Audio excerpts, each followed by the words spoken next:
Good morning and welcome to the 445 Productive Through Joy Show with your host and your boy, Dr. Michael Datcher. The show airs each weekday morning, hella early AF at 4:45 a.m.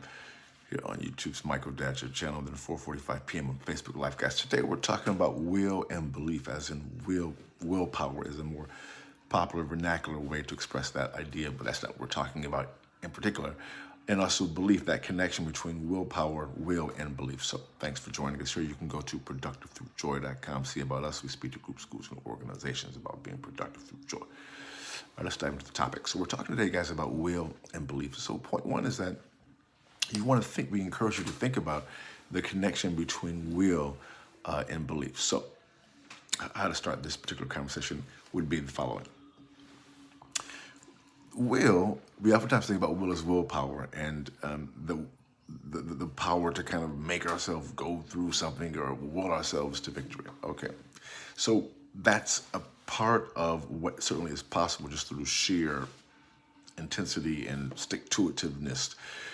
But in this context, we're talking about will in the context of aligning one's identity, aligning one's identity with, bam, identity with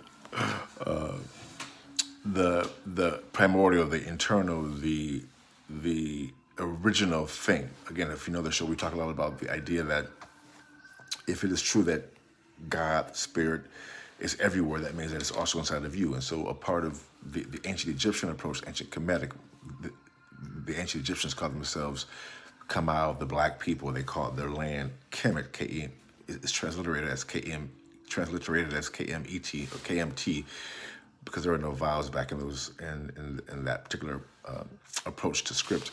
So it's pronounced, we pronounce it Kemet. But they believe that a person's journey in life was all about aligning with the God inside themselves, and they framed it as know thyself, know the God inside yourself. So when you can align your will, your identity, your individualized identity with the thing inside yourself, and then allow that to guide you, that's how we're looking at and conceptualizing will for this conversation.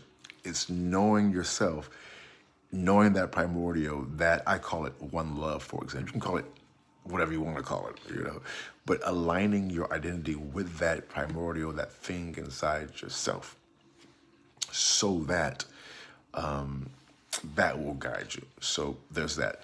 That's important, and that ties into belief, because that takes belief. It takes belief, for example, that in the idea that there is a living, breathing spirit, God thing inside of you, and that requires a certain amount of faith, belief. All right, so that's point one. Point two is being able to stay in that space, because we have to also live in the physical world, and we are rolling around, raising kids, handling business. It's a challenge to be in this type of metaphysical realm. And so point two is that you want to do some things, take some actions, be engaged in, we call it ritual that can keep you in that mindset. So if you know the show, we talk a lot about being yoga, meditation, other types of spiritual modalities that can keep you in that space where you can think about and be about identifying with the inner spirit, right?